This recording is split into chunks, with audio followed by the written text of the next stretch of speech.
الله أكبر الله أكبر الله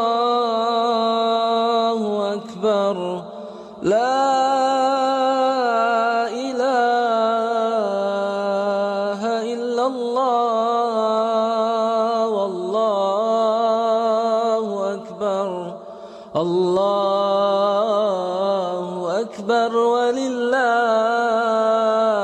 الحمد الله أكبر الله أكبر الله أكبر لا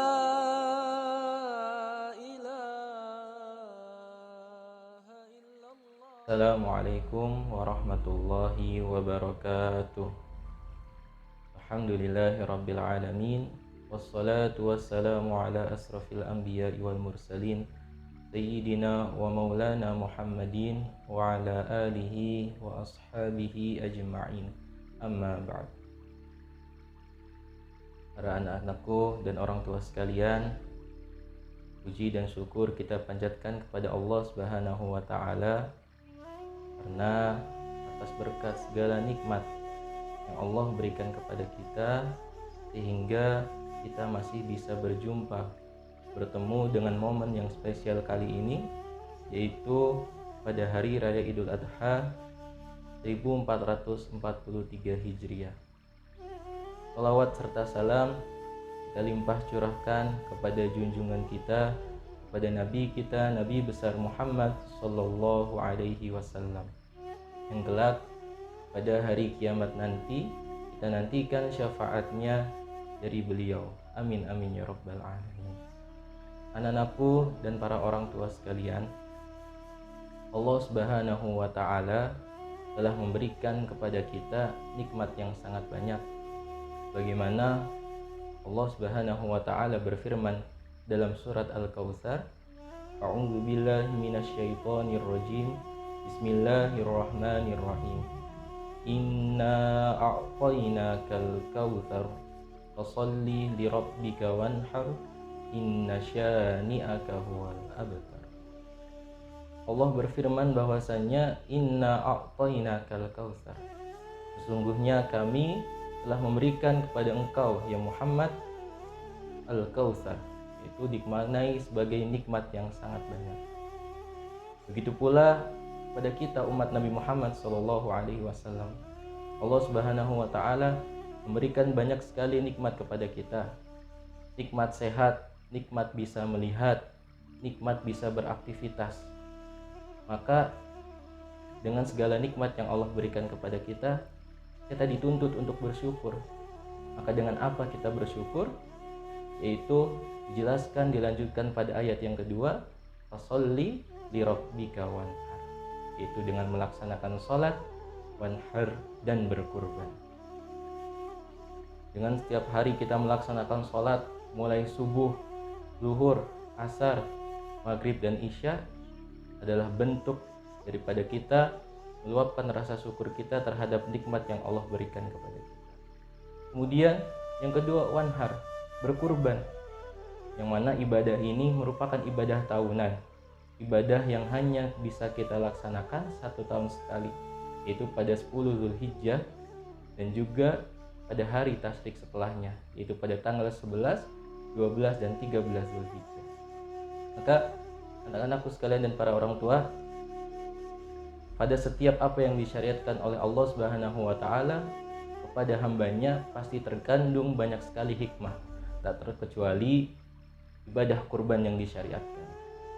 Kalau kita resapi, tentunya banyak sekali makna yang terkandung dalam ibadah kurban, yang dengan ini tentu kita dapat renungi maksud dan tujuan-tujuan baik yang terkandung di dalamnya. Anak-anakku sekalian dan para orang tua, jika kita gali lebih dalam makna apa yang terkandung dalam ibadah kurban ini, maka kita dapat menemukan bahwasannya dalam ibadah kurban ini terdapat konsep ketauhidan, bagaimana kita mengesahkan Allah Subhanahu wa taala, bagaimana dicontohkan oleh Nabi Ibrahim dan Ismail alaihi salam, bahwasanya la ilaha illallah, tiada Tuhan selain Allah. maka hanya Allah lah yang kita jadikan sandaran kita dalam hidup ini. Pada ibadah kurban ini pula mengajarkan kepada kita untuk memiliki jiwa sosial yang tinggi, mengajarkan kita bagaimana berbagi dengan sesama kita, dan memotivasi kita untuk bekerja keras dan rajin menabung. Karena dengan kerja keras yang kita lakukan, tentunya kita dapat menjalankan ibadah kurban dan berbagi dengan sesama yang mungkin kurang beruntung daripada kita. Dan dengan ibadah kurban ini juga menguji sejauh mana tingkat ketakwaan kita kepada Allah Subhanahu wa taala. Dalam menjalankan ibadah ini, apakah kira-kira terbesit dalam hati kita rasa sayang terhadap harta yang kita miliki, atau bahkan na'udzubillahi min dzalik terbesit rasa enggan dalam mengeluarkan harta kita untuk berkurban, disebabkan mungkin pada saat ini mahalnya hewan kurban yang kita tujukan untuk beribadah kepada Allah Subhanahu wa taala. Kemudian hikmah yang berikutnya adalah dalam rangka menghidupkan takbir di hari raya Idul Adha, yakni mulai tanggal 10 Zulhijjah hingga 13 Zulhijjah, yang mana kita namakan sebagai hari tasyrik. Kita diperintahkan untuk memperbanyak takbir kita, mengucapkan kebesaran Allah Subhanahu wa taala, bahwasanya Allah lah yang maha besar, Allah lah yang hanya pantas disembah sebagai Tuhan.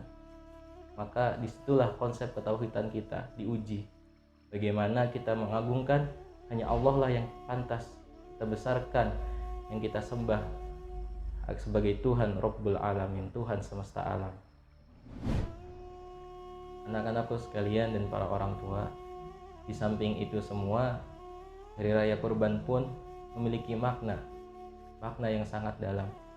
Hari Raya Kurban memiliki kemanfaatan sosial bermasyarakat yang sangat dalam maknanya.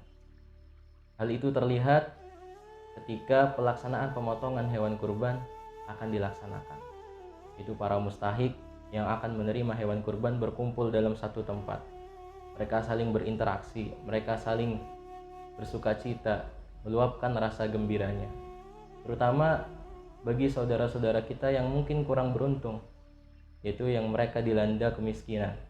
Maka apa yang nanti akan mereka terima dari hewan kurban merupakan sesuatu yang sangat tinggi nilainya di sisi mereka. Maka besar sekali kemanfaatan yang bisa kita lakukan dari peristiwa Hari Raya Kurban ini.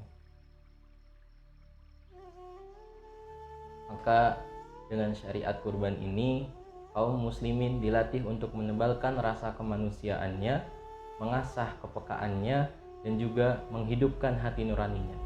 Ibadah kurban ini sangat tinggi dengan nilai-nilai kemanusiaan dan mengandung nilai-nilai sosial yang sangat dalam. Maka mari sama-sama kita manfaatkan momen Hari Raya Kurban ini untuk mawas diri dan lebih mendekatkan diri kita kepada Allah Subhanahu wa taala. Jangan sampai Hari Raya Kurban yang telah kita laksanakan ini hanya menjadi seremonial semata, hanya menjadi perayaan semata, tanpa disertai dengan perenungan yang sangat dalam terhadap ibadah yang kita lakukan. Maka jadikanlah momen Hari Raya Kurban ini sebagai fastabiqul khairat, upaya kita dalam berlomba-lomba untuk kebaikan, berlomba-lomba untuk mendekatkan diri kepada Allah Subhanahu wa taala. Mudah-mudahan apa yang kami sampaikan bermanfaatnya, khususnya bagi diri kami sendiri dan umumnya bagi kepada anak-anakku sekalian dan para orang tua. Mudah-mudahan bermanfaat. Sekian, wabillahi taufiq wal hidayah. Assalamualaikum warahmatullahi wabarakatuh.